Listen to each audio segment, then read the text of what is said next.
You're spending years before you even get recognized. Like, it is a lot of discipline and hard work, right? It takes years of building up, a body. And then it's also the knowledge of nutrition. You have to sleep right, you have to eat right, you have to train right. And all that has to be continuous year after year after year as you make gains. Ladies and gentlemen, Rich Gaspari here today. Got a legend in the building from Jersey. Yeah, right from I didn't realize, you told me you were born in the same town as I was born. Yep. So you're a Central Jersey guy, I was born and raised. I was born in New Brunswick, but I was raised in Edison. Nice. That's where Gary Vee was raised too, right? Gary Vaynerchuk. Was he? I didn't even know Edison. That. I'm glad you said Central Jersey too, because people give me shit for saying that, but it exists, guys. Come on now. Central Jersey. People say North or South. I'm like, nah. No, we're Central. Central. Bridgewater, New Jersey, Middlesex County. And what age did you start getting into lifting? I was pretty young. I was sneaking into the Livingston College gym, which was part of Rutgers. I was like 13 years old. Damn. So they didn't question you? Yeah, they did. Well, what happened was they would leave the door open into this. It was like a big, warehouse, and the gym was in there. So I would see the door is open. I'd kind of open the door and just start training. And I guess they thought I was a student, but I looked young, so they just thought maybe I just looked young for a college student. But then eventually one of the guys go like, "You belong in this school?" And I'm like, "Oh yeah. Where's your ID?" I'm like, "Oh, I didn't bring it with me." Oh, that's funny, man. But yeah, I started training in that gym because they had, back then there was not many gyms like it is today. The gyms, they're everywhere, everywhere. So it was basically, a gym with a universal and free weights and stuff. So I got into going in there and training. I was on a mission to be a pro bodybuilder. At 13, you were already. I knew my destiny. The first time I saw a Muscle magazine, I saw Arnold Schwarzenegger, the Hulk, Lou Ferrigno, and I saw a magazine. I was playing ball with my friend, and then I happened to go into his basement. He had a stack of magazines, all these muscle builder magazines. right. So I went and started looking at him, and for me, I started looking at these bodybuilders. I'm like, how did someone get like that? They look like superheroes, like these big, muscular guys. So I started reading the magazines, and then I started going to my friend's house just to get to read these magazines. Yeah. Not really play with them, but I wanted to read the magazines. I was like, "Oh, come on, let's play ball. I want to read these magazines." Yeah, they were popping back in the day. I just saw Sports Illustrated go under recently, but I feel like magazines these days aren't really. It's a shame. I've been on close to 100 covers. Damn. As a pro bodybuilder, and now it doesn't mean anything.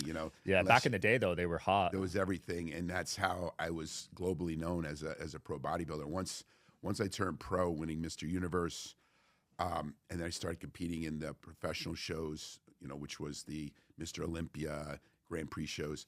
That was basically growing my awareness, where Joe Weider was the guy who ran bodybuilding. Yeah. But he had magazines all over. You had the American magazine, but then other countries would put it into their language. So then I would have covers all over the world. Yeah. The thing that fascinates me with bodybuilding in particular is you're spending years before you even get recognized. Like, it is a lot of discipline and hard work, right? A lot of work, discipline, diet.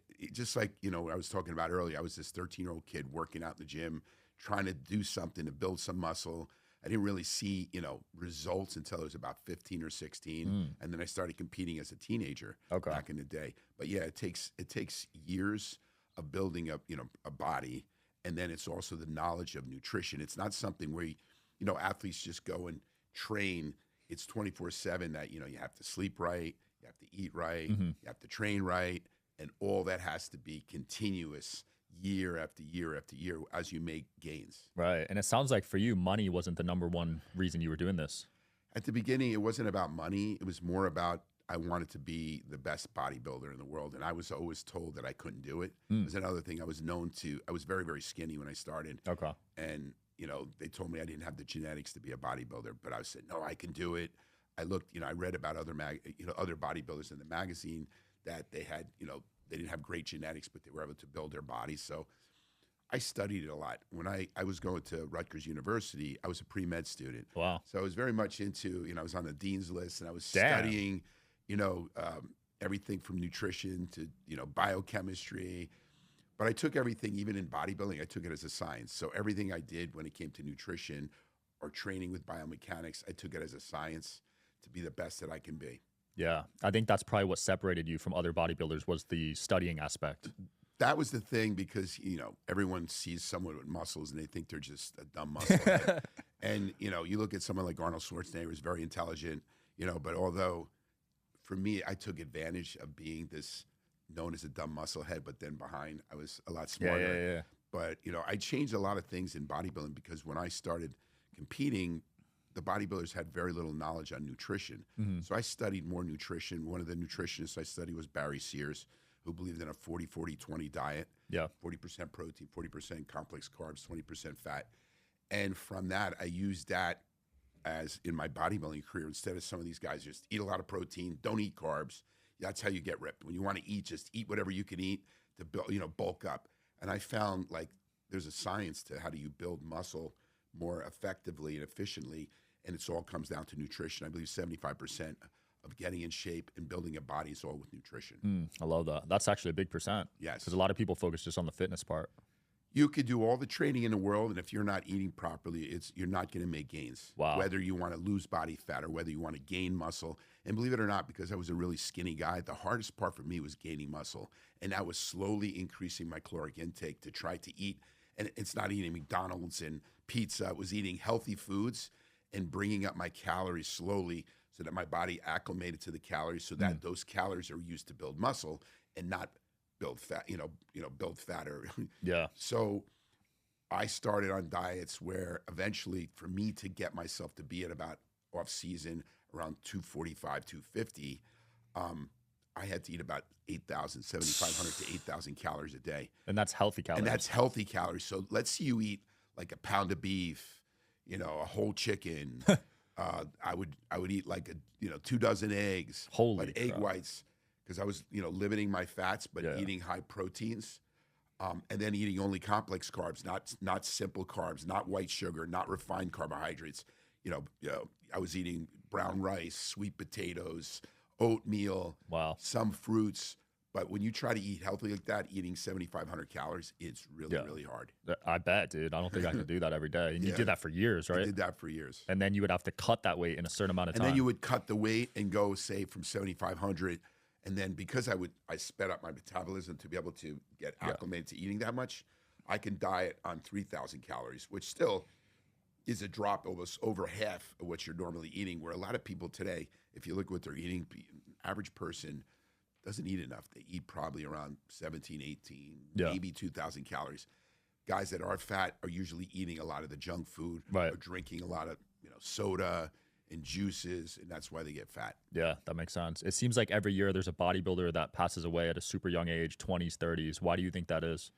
Well, from when I competed in bodybuilding and today, I mean, there is an abuse in steroids that are used. And, listen, I'm not going to deny that I didn't take steroids when I competed as a professional bodybuilder, but the dosages that we used were much, much less. I'm still healthy, turning 60, I'm still healthy and in great shape, training every day, where guys are dying in their 20s and 30s because they're taking very, very high doses. It's funny now because you go on social media and you see all these young kids talking about trenbolone. Yeah, I've seen that. And trenbolone is like a really harsh steroid. And I've never taken even trenbolone when I competed. And when you read all the side effects that there is, and these kids are taking it that they're not even competing, and they're just using trenbolone for fun, to use it. It changes your attitude mentally, is very toxic to the body. So yeah, there's bodybuilders that are dying right now because they're abusing, the whole steroids that are It's out crazy. there. And people are injecting testosterone rather than focusing on what's causing the low testosterone. And that's the thing. I mean, this is the thing.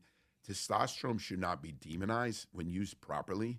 A guy my age, my testosterone levels are a lot lower than your testosterone. But what's found that when your testosterone goes lower and lower, you decrease muscle mass. There's a lot of other side effects, depression. So I go to a doctor who looks at what my free testosterone, what my total testosterone is, and all I want to do is get it back to normal. So smaller doses that are prescribed by a doctor for health purposes, then it's not dangerous. But when a bodybuilder or a kid takes testosterone and takes 3, 4, 5, 6 times the doses what they should take, then you're going to have adverse effects, you know, you're going to increase hemoglobin or red blood cell count. That's going to cause you to have a stroke. Wow. You're going to have liver damage and a lot of these other things that happen from taking high doses. That's scary. Did you have any major injuries or health problems? Well, nothing from steroids, but you know, I've had some major injuries. What retired me is I was lifting very heavy weights. My best lifts, like on squats, were 785. That's benching crazy. 525. I'm still, you know, pretty strong. But what happened is I ruptured a disc in my 30s when I was competing, and with that, it ruptured a disc. It caused total paralysis in my right arm, wow. and it basically put me into retirement. Wow. But while I was in bed, you know, saying, okay, I was making money off my body as a bodybuilder. What am I going to do? So then I'm like, okay, I love, you know, the science of bodybuilding. I love the nutrition part of bodybuilding. And back then, supplementation was coming out more and more. So what did I do? I started a supplement company. Smart. and that's what I did. And sometimes I tell people, you know, getting injured and having this ruptured disc so that I was in bed for like 3 months was a blessing in disguise, because I said, I can't use my body to make money. Now I got to use my brain. Right. And that's how I started my supplement company. And you ended up making more off that than your whole bodybuilding Way career. more. I made, you know, my company at one point was valued at over 100 million. Holy crap. I was in over 70 countries. We still are a global company in a lot of countries. Nice.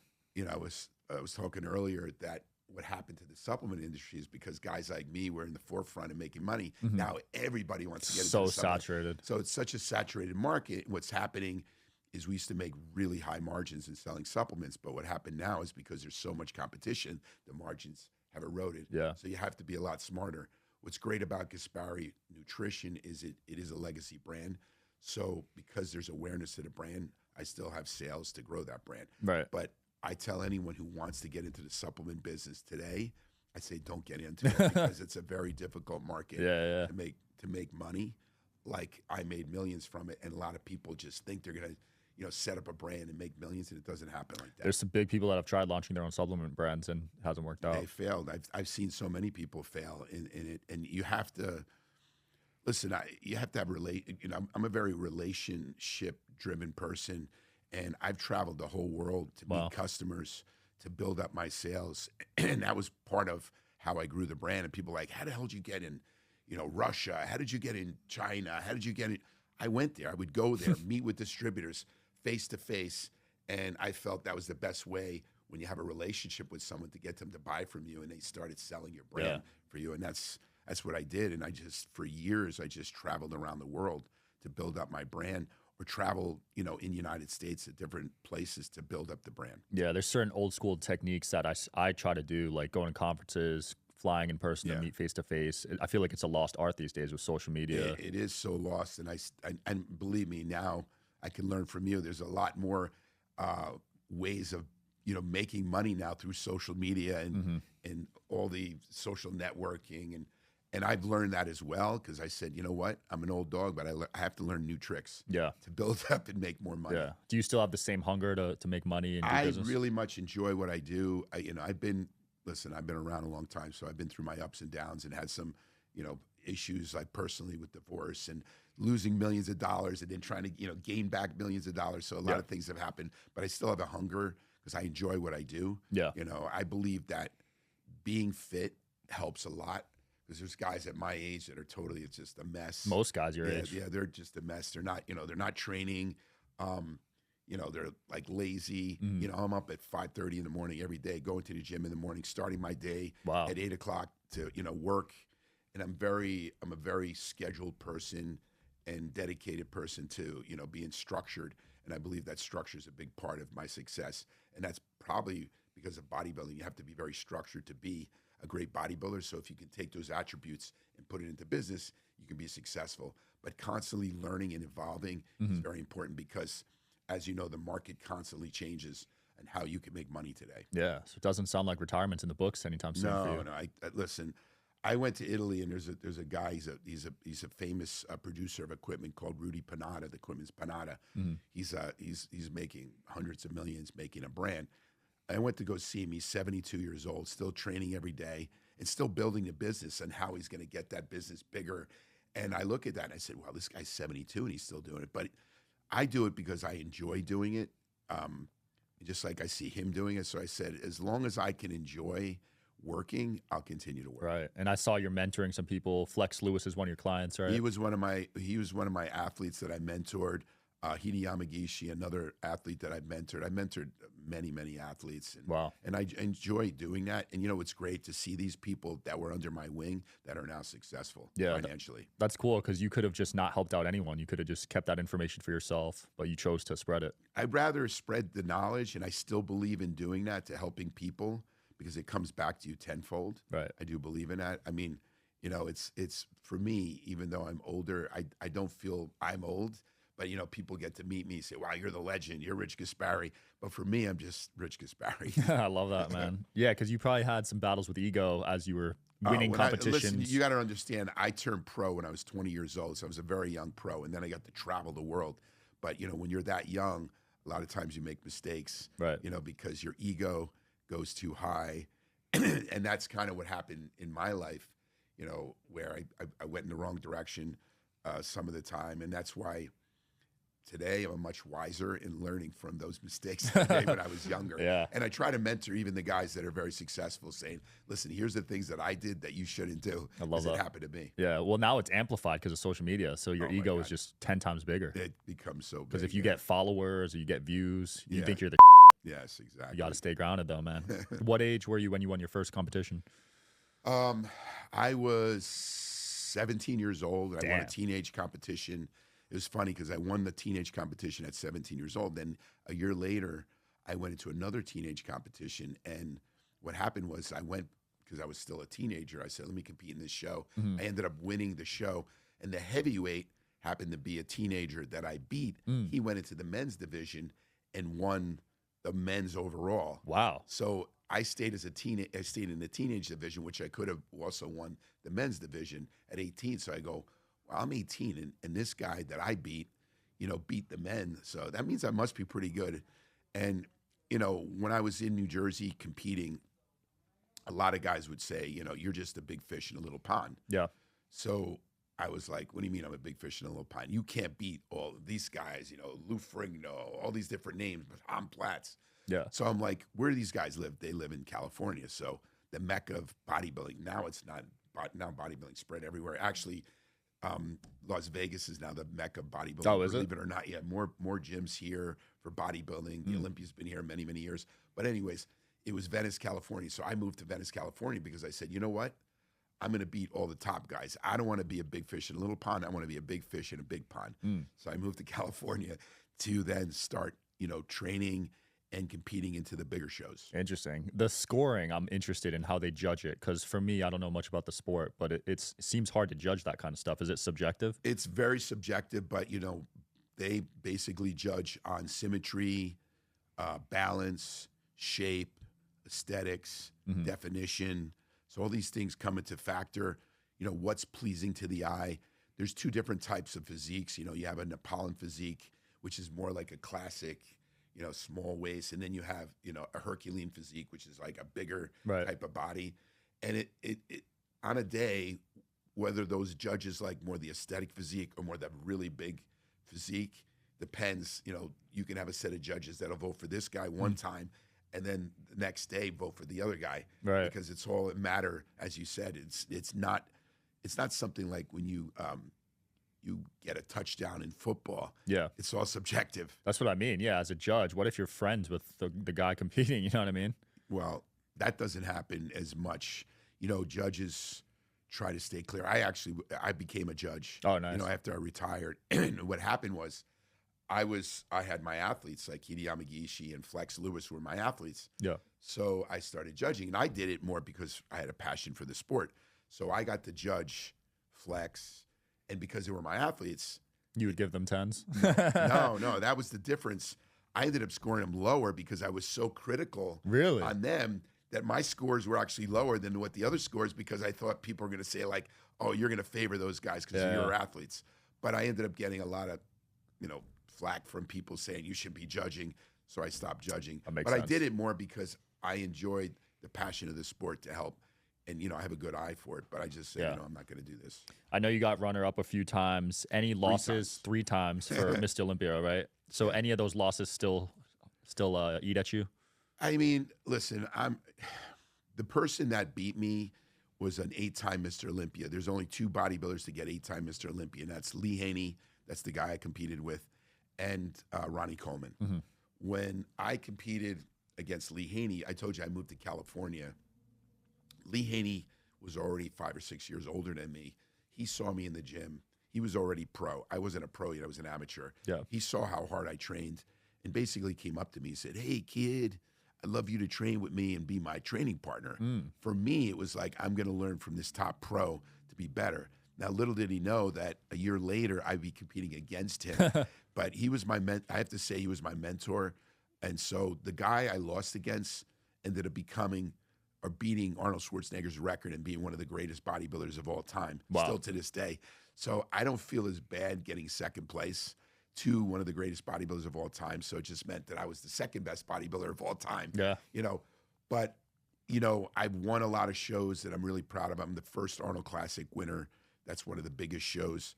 I won Mr. World, Mr. Universe. Nice. And all these titles, you know, it was something that I also proved that even though they told me I didn't have the genetics or they said I couldn't be the best, I ended up beating so many of the best genetically gifted bodybuilders in the world. You know why?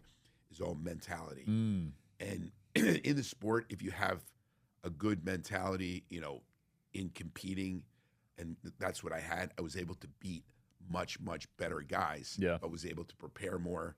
I put all science into what I did when I competed with, when it came to the diet and my complex carbohydrates, writing down everything I did, how I trained, doing, you know, how I slept, leaving no stones unturned when it came to like presentation and posing and my hair color, everything. Yeah. Wow. So when you put all those together, you ended up making a better package. Yeah. You know, to win. Yeah, work ethic and your drive, man. Because there's certain genetics, like they had more muscle or something. Their bone density was lighter, stuff like that. You can't control, right?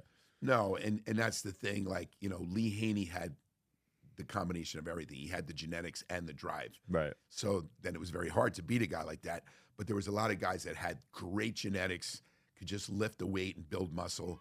Those are the guys, they didn't have the right drive and mentality. Yeah. Those are those guys that I could beat. You see that in every sport too. Oh, definitely. You see guys that have that mental drive and tenacity to be great, and because they work so hard, end up being much better athletes than the guys who have more genetics. Absolutely. How tough was the transition for you after that injury, getting into business world? It was really, really hard.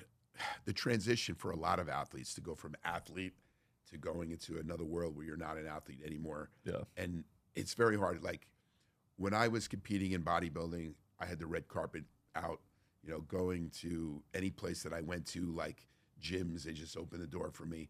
So when I started my supplement line, I started saying, well, everybody was giving, you know, putting out the red carpet for me. So if I go to all these gyms, they're gonna definitely buy. When I found out that wasn't true, so I went to these places and I went door to door to door to door. And let me tell you something. It was a setback because when I got the injury, I had weeder contracts. I was making money. I was living very well in my 20s, where, you know, I was driving around a Porsche, beautiful house on the water, and then I lost it all because of the injury. So I had to move back to my parents' house in my mid-20s, start over again. And it was really hard. And I took the car, you know, the Porsche I had, I bought a minivan so that I can use it to make deliveries with this brand that I took all my money and then started this business out of my parents' basement. Wow. And grew it from there. Damn, that sounds like a really humbling experience. And that's the hard part about people, you know, taking those steps to go 3 steps back, to go 4 steps forward. Right. A lot of people make it very, very difficult because they're so used to being treated a certain way as an athlete. So then where I was wine and dine as an entrepreneur, I have to wine and dine now my customers to get them to buy from me. And that's a much different experience than doing that, than trying to have somebody just doing anything for you. Yeah. You know, and that's what I was, and that's what was happening when I was an athlete. And then as an entrepreneur, it all changed. Absolutely. I know you're a fan of the UFC. You've done some stuff with them. Did you ever have to put your body to work and fight someone? No, I never had anything to do with fighting anybody. I've never got into, you know, UFC, I enjoy watching it, but I'm you know, that's one thing I'm a wimp when it comes to fighting. Yeah, some people have so much muscle, but they can't fight. Yeah, and I don't claim to be a fighter. Yeah, people get heated in the gym. I've seen gym fights on like Instagram. Yeah, really? All the steroid guys or whatever. But no one ever challenged you. That's interesting. No, I'm not a provocative guy that starts fights. And, Yeah. and if a guy's getting antsy with me, I usually can tone down the fighting, and you know, I let people not win, but win mentally. Yeah. So I don't get into fights, because what the hell fights do for you? Yeah, make them think they won, but really, yeah, who cares? Just step away from it. Yeah. Who are your favorite fighters to watch in the UFC? That's a good question. I mean, you know, I had an athlete that I actually sponsored, was Frankie Edgar. Mm-hmm. And what I liked about Frankie Edgar, he was like the Rocky Balboa of the UFC, because he would get beaten and then come back and then beat his opponents. So that's kind of why I liked him. And plus, he was a Gaspari athlete. Nice.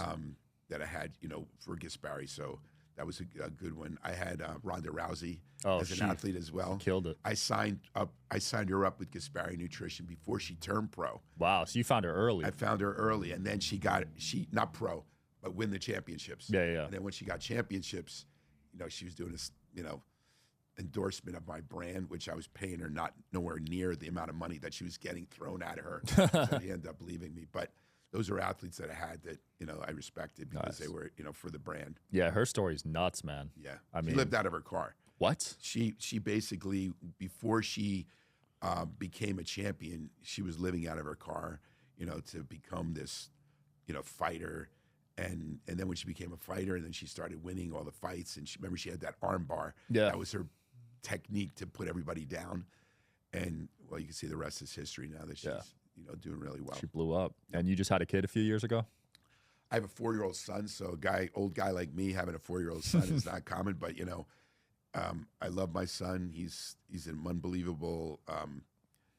Everyone said he's a clone of me because he looks like me, and he's just acts like me. And I see that this kid's going to be something really special when he grows up. And you know, having kids older, you respect them even more. Mm-hmm. Sometimes when you're younger, you're so busy with your own life young. When you're older, you kind of look back and you look at this person that you're developing into who they're going to be. Yeah. And see that personality change, which is amazing, because you can have, you know, siblings and they're all totally different on how their personalities they are. And it's not something that's put by their parents, you know, their nature, nurture, you know, the thing with kids. So absolutely. I love having my son and enjoying him. And this is why, another reason why I keep working, is, you know, I want to, retire. Not that I want to retire.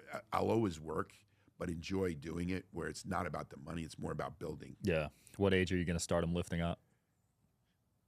It's all if he wants to lift. I will not force my son to get into training. You know, it's funny. My dad was totally against me getting into bodybuilding. Really? Well, okay, I'll tell you why. I was a Rutgers student, a pre-med student. Mm-hmm.